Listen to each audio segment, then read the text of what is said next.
என் அன்பு குழந்தையே, உனக்கான நல்ல விஷயங்களை செய்து கொடுப்பதற்காகவே உன் தாயானவள் இன்று உன்னை தேடி வந்திருக்கின்றேன்.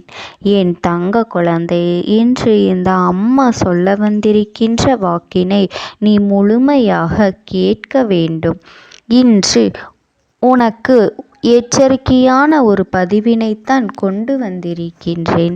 நான் சொல்கின்ற இந்த அடையாளத்தை கொண்ட ஒரு பெண் உன்னுடைய வாழ்க்கையில் ஒரு மிகப்பெரிய துன்பத்தை உனக்கு கொடுக்க உன்னை தேடி வந்து கொண்டிருக்கின்றாள். நான் சொல்கின்ற அடையாளத்தை வைத்து இவளை எக்காரணம் கொண்டும் உன்னுடைய வாழ்க்கைக்குள் நீ கொண்டு வந்து விடாதே.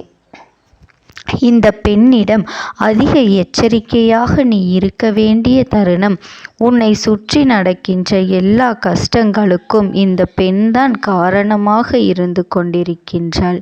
இவள் யார்? எதனால் இவள் உன் வாழ்க்கையில் இத்தனை துன்பங்களை கொடுக்கின்றாள் என்பதனை பற்றி உனக்கு இந்த அம்மா தெளிவாக சொல்ல வந்திருக்கின்றேன். உன்னை சுற்றி நடப்பது எல்லாமுமே உனக்கு இப்பொழுது வேடிக்கையாக இருக்கின்றது. நான் எந்த தவறும் செய்யாமல் என் வாழ்க்கையில் இவர்கள் எல்லாம் விளையாடுவதற்கு என்ன காரணம்? என் வாழ்க்கையில் இவர்கள் செய்கின்ற இந்த விஷயங்களுக்கெல்லாம் என்ன அர்த்தம்?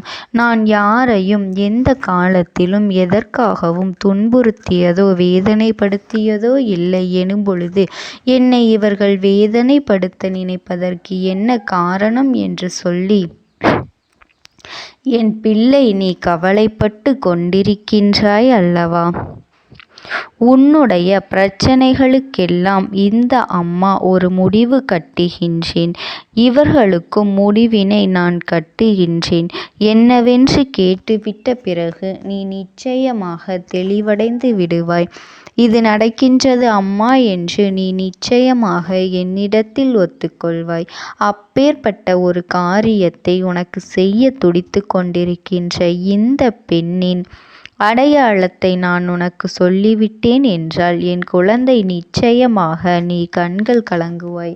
நம் தாயானவள் எந்த அளவிற்கு நம் வாழ்க்கையை உன்னிப்பாக கவனித்து கொண்டிருக்கின்றாள், இந்த வாழ்க்கையில் ஒவ்வொரு விஷயங்களையும் நமக்கு செய்து கொண்டிருக்கின்றாள் என்று சொல்லி நிச்சயமாக என் குழந்தை நீ மனதளவில் என்னை நினைத்து பெருமைப்பட்டு கொள்வாய்.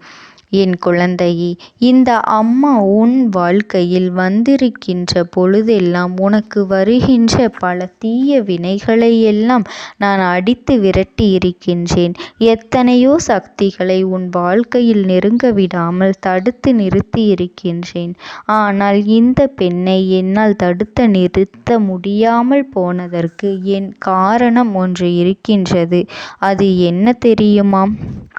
இந்த பெண் உன்னுடைய குடும்பத்திலேயே இருக்கின்ற ஒரு பெண். உன்னுடைய குடும்பத்தில் ஒருவராக இருந்துவிட்டு உன்னுடைய சந்தோஷத்தை கண்டு பொறுக்க முடியாமல் அங்கே குமரி கொண்டிருக்கின்ற ஒரு பெண்.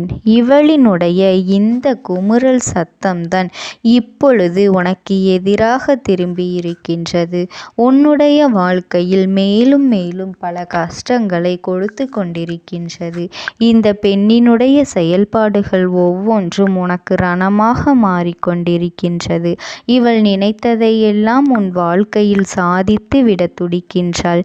இவளின் எண்ணம் போலத்தான் நீ வாழ வேண்டும். இவள் நினைத்தால் நீ சிரிக்க வேண்டும்.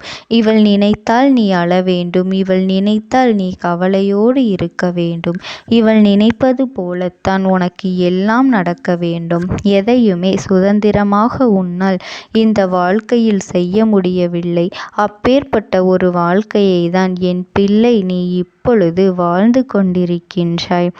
உனக்கென இந்த அம்மா கொடுத்த இந்த அற்புதமான வாழ்க்கையை நீ சந்தோஷமாக வாழ முடியாமல் நீ தவிர்த்து நிற்கின்றாய் என்பதனை நான் நிச்சயமாக அறிந்து கொண்டேன். ஒவ்வொரு நாளும் உனக்கென நான் கொடுக்கின்ற எந்த ஒரு விஷயங்களையுமே நீ தெளிவாக புரிந்து கொண்டு உனக்கான மகிழ்ச்சியை நீ என்னிடத்திலிருந்து பெறுவதற்கு தயாராக இருந்து கொண்டிருக்கும் பொழுதெல்லாம் உன் வாழ்க்கையில் இந்த பெண்ணால் பிரச்சனை வந்து கொண்டேதான் இருக்கின்றது. நீ பெரிதாக கண்டு கொள்ளாமல் விட்டாலும் உன் அம்மா அதனை விட்டு விடுவதாக இல்லை. ஏனென்றால் இத்தனை காலமும் இவளை விட்டு வைத்தது எல்லாம் போதும். உன்னை என்ன பாடுபடுத்தி கொண்டிருக்கின்றாள். என் குழந்தையின் வாழ்க்கையில் இத்தனை துன்பங்களை ஒருவரால் கொடுக்க முடியுமா? உன் அம்மா நானே மனம் கலங்கி நிற்கின்றேன் என்று நீ வேதனைப்பட்டு கொண்டிருக்கின்றாய் அல்லவா? நாம் சற்றென்று ஒருவருக்கு தண்டனையை கொடுக்க முடியாது. அது தெய்வத்தின் நியதியும் கிடையாது. யாராக இருந்தாலும் அவர்களுக்கு தண்டனைக்கு முன்பாக பல வாய்ப்புகள் வழங்கப்படும். அதிலிருந்து அவர்கள் தப்பித்து கொள்ளாமல் மாட்டிக்கொண்டார்கள் என்றால் தெய்வத்திடமிருந்து தண்டனை கிடைக்கும். இல்லாத பட்சத்தில் தப்பித்து பிழைத்து கொள்வார்கள். இவர்களுக்கும் அதுபோன்ற வாய்ப்புகள் கொடுக்கப்பட்ட பிறகும் கூட அந்த வாய்ப்புகளை சரியாக பயன்படுத்தி கொள்ளாமல் உன்னுடைய வாழ்க்கையில் மேலும் மேலும் இவர்கள் துன்பங்களுக்குத்தான் உன்னை ஆளாக்கி கொண்டிருக்கின்றார்கள். அதற்கான தண்டனையை தான் இன்று உன் அம்மா நான் தரப்போகின்றேன். இந்த பெண் மனதில் ஒரு துளி அளவு கூட நல்ல எண்ணங்கள் இல்லை. உன் வாழ்க்கையில் எந்த நல்லதும் உனக்கு நடத்திவிடக் கூடாது என்பதில் இவள் அத்தனை கங்கணம் கட்டிக்கொண்டு இருக்கின்றாள். எந்த சூழ்நிலையிலும் உன்னுடைய வாழ்க்கையில் உனக்கு நடக்கின்ற நன்மைகளை எண்ணி இவள் கதிகலங்கி நிற்கின்றாள். இவளுக்கு உன்னுடைய சந்தோஷம் நிரந்தரமாக இருக்கக்கூடாது. நீ சிரித்தாலே அவளுக்கு வயிற்றெரிச்சல் வந்து விடுகின்றது. யாராக இருக்கின்றது என்று என் பிள்ளை யோசித்து இருக்கின்றாயா? அம்மா சொல்லும் பொழுதே உனக்கு ஓரளவு தட்டுப்பட்டு இருக்கும். என் குழந்தையே, உன்னுடைய இல்லத்தில் ஒரு பெண் இருக்கின்றாள். அவள் தன்னுடைய வாழ்க்கையை இழந்தவள். அதாவது ஒன்று தன்னுடைய துணையை இழந்தவளாக இருக்கும், அல்லது தன்னுடைய துணையை விட்டு பிரிந்தவளாக இருக்கும்.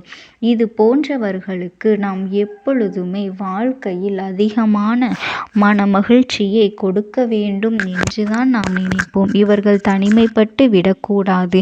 எப்பொழுதும் இவர்களுக்கு ஏதாவது ஒரு வகையில் நாம் நல்ல வார்த்தைகளை சொல்லிக் கொண்டிருப்போம் என்று சொல்லிதான் எல்லோருமே நாம் நினைப்போம். ஆனால் உன்னுடைய எண்ணம் போல அவர்களின் எண்ணம் இல்லை. அவர்களுக்கு நாம் தனியாக இருக்கின்றோம் என்றும், யாரும் நம்மை ஒதுக்கிவிடக் கூடாது என்றும், அதுபோல மற்றவர்களின் சந்தோஷத்திற்கு ஒரு பொழுதும் நாம் இடையூறாக இருந்துவிடக் கூடாது.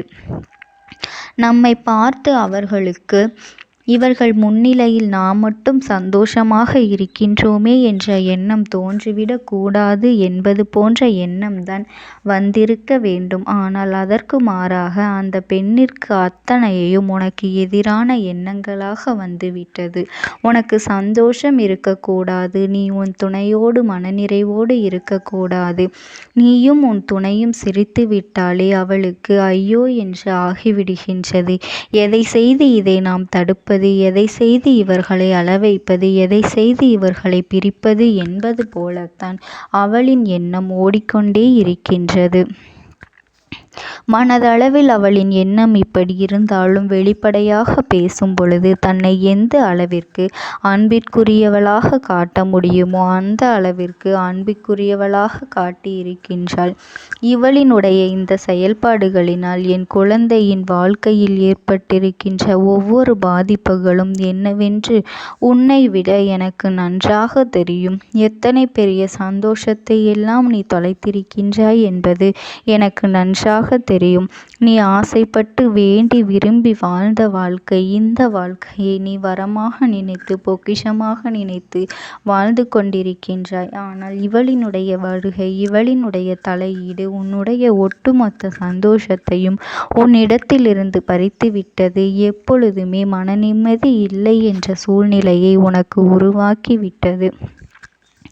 இனி எந்த நிலையிலும் நாம் சந்தோஷமாக இல்லை என்கின்ற ஒரு மனநிலைக்கு நீ வந்து விட்டாய். என்னால் முடிந்தால் இந்த வாழ்க்கையை வாழ்கின்றேன், இல்லை என்றால் விட்டு விலகி செல்கின்றேன் என்ற எண்ணத்திற்கு என் பிள்ளை நீ வந்து விட்டாய்.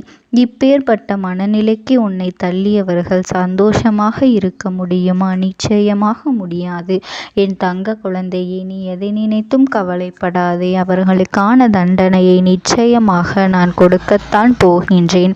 என் தங்க குழந்தைக்கு இந்த தாயானவளினுடைய அன்பும் ஆசீர்வாதங்களும் என்றென்றைக்குமே முழுமையாக கிடைத்து கொண்டேதான் இருக்கும். ஓம் சக்தி. ஓம் ஆதிபரா சக்தி.